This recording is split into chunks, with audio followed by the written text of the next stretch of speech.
इनके सभी जैसे चंगिस खान जी इनके पूजनीय हैं तो उनकी तस्वीर है। ये मंगोलियन इंस्ट्रूमेंट है कोई।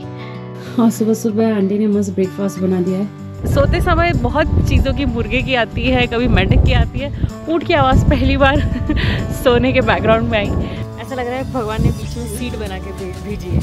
आगे और पीछे दोनों सपोर्ट है।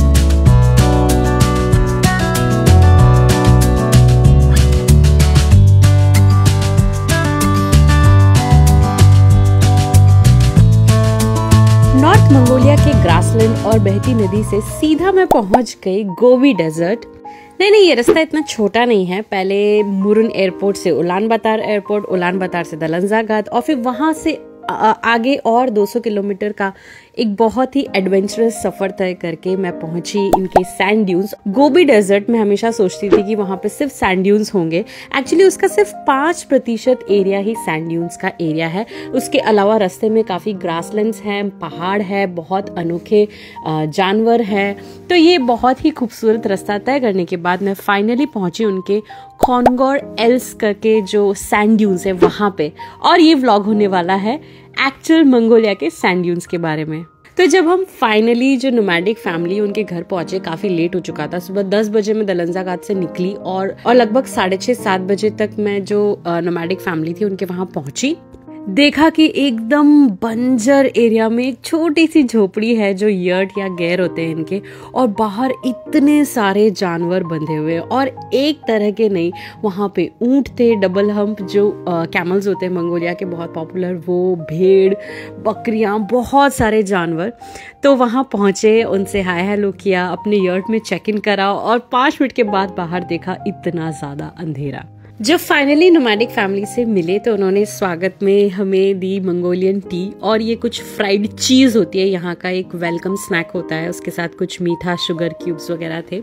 हाँ, सुबह 5:30 बज रही है और मंगोलिया के गोबी डेजर्ट में हुई मेरी सुबह। क्या मस्त नींद आई। ये जो गैर में आप देख रहे हो ऊपर ना ऐसे आधी छत खुली रहती है तो पूरे चांद तारे सब कुछ दिखाई देते हैं और मस्त इतनी अच्छी हवा आ रही थी अंदर, मतलब इससे थोड़ी कम, और मस्त रजाई ओढ़ के चांद तारे देख के गोबी डेजर्ट के बीच में सोने का आनंद आ गया। मतलब 5-6 घंटे सोए लेकिन तभी बहुत ही साउंड सील पाई। और पीछे से ऊँट की आवाज़ आ रही थी। सोते समय बहुत चीज़ों की मुर्गे की आती है, कभी मेंढक की आती है। ऊँट की आवाज़ पहली बार सोने के बैकग्राउंड में आई। बट सुबह उठ के देखा तो सारी वो भेड़ बकरियां तो भाग गई कहीं पे, तो मुझे लगता है वो सुबह ही चरने चली गई होंगी। मैं सुबह 4 बजे उठी वॉशरूम के लिए तो मैंने देखा कि सब भेड़ बकरियां जा चुकी है, लगभग 100-125 भेड़ बकरियां जो कल थी इनके पास।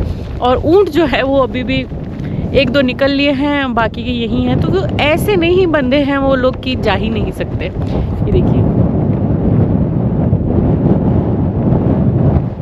तो लगभग सनराइज होने वाला है और इतना मस्त।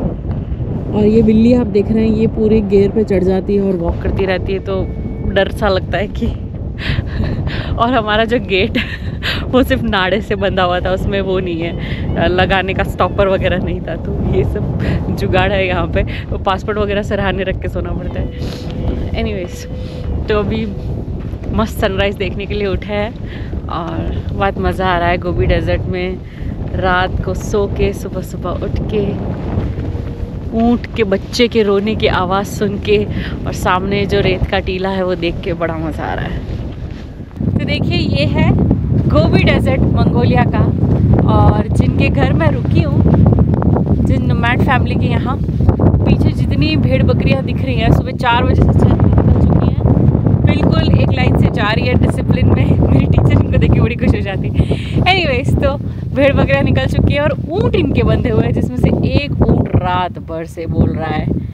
दिखाती हूँ उसकी शक्ल, दिखाती हूँ। देखिए, अभी रो नहीं रहा है, मुझे देख लिया तो। लेकिन ये चीज़ देख रहे हैं आप, इनकी स्किन जो है, पहली वाली स्किन निकल जाती है और फिर उसके बाद नई स्किन आती है। जैसे बच्चों के दांत या बाल नए आते हैं वैसे ही। तो ये मुझे व्लॉग बनाते हुए देख रहे हैं और सोच रहे हैं कि ये क्या,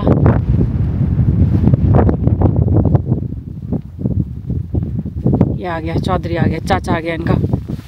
माय गॉड, देखो ये प्रोटेक्ट करने के लिए आ गए, बच्चों को पीछे छोड़ दिया।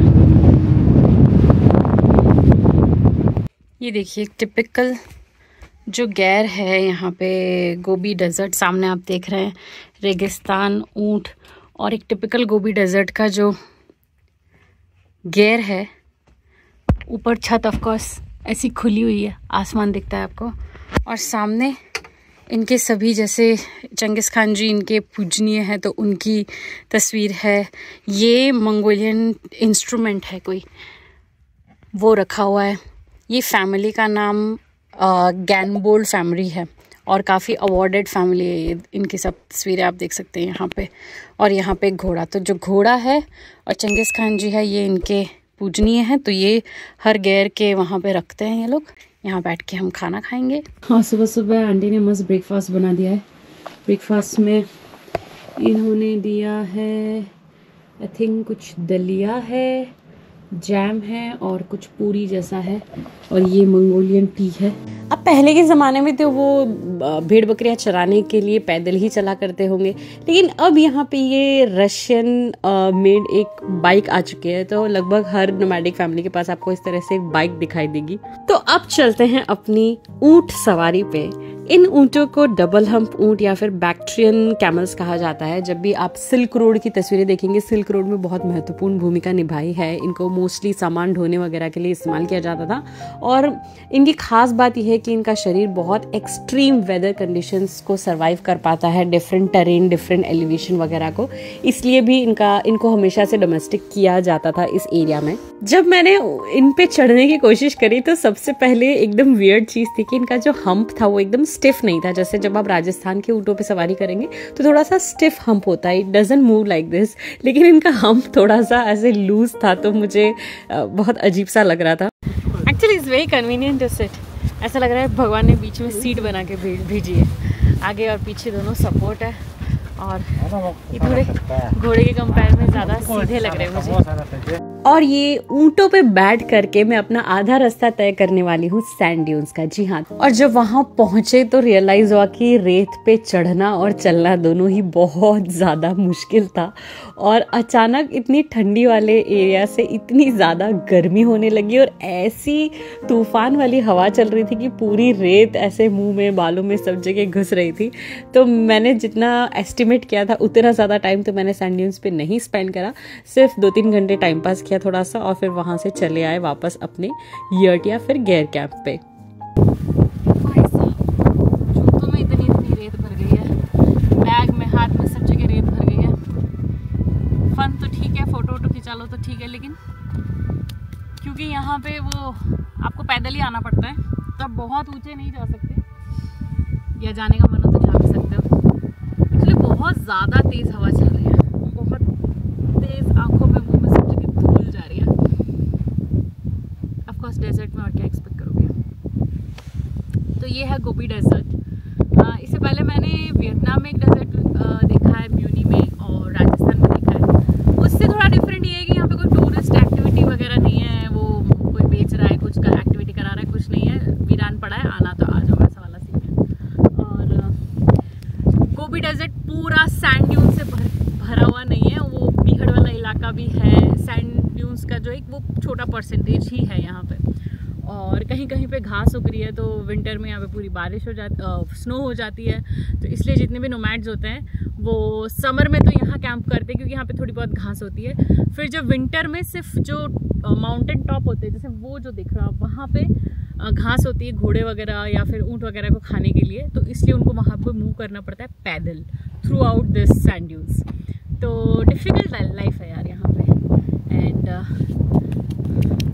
टूरिस्ट है लेकिन बहुत कम है, पता है, मतलब जो मंगोलिया आ रहा है वो गोबी डेजर्ट तो आ ही रहा है, उसके बावजूद भी बहुत कम टूरिस्ट है। तो वही है कि हर कोई नहीं जाता है, लेकिन याकुजा एक्सप्रेस आई है आप सभी को गोबी डेजर्ट मंगोलिया का एक्सपीरियंसेस दिखाने के लिए। तो देख रहे मेरे पीछे है पूरा गोबी डेजर्ट, और अगर आप सोच रहे कि यहाँ पे पानी कहाँ से आता है, तो ये अंडरग्राउंड वाटर है, मतलब रेत के नीचे गड़ा हुआ पानी है। जो वाइल्ड हॉर्सेस होते हैं वो खुद के पानी निकाल के पी लेते हैं, और बाकी वाइल्ड एनिमल्स या फिर वो कैमल्स वगैरह के लिए यहाँ पे फ्लोइंग वाटर रहता है। अंडरग्राउंड वाटर है जो अपने आप नीचे से ऊपर आ जाता है, और ये बहुत छोटा सा रिवर है। पीछे आप देख रहे हो पूरा डेजर्ट, फिर यहाँ पे हल्की सी हरियाली दिखेगी क्योंकि ये नदी है। ऑफकोर्स पानी का बहाव बढ़ जाता होगा, अभी थोड़ा कम है, लेकिन ये इतना मात्र पानी है इतने पूरे बड़े रेगिस्तान में।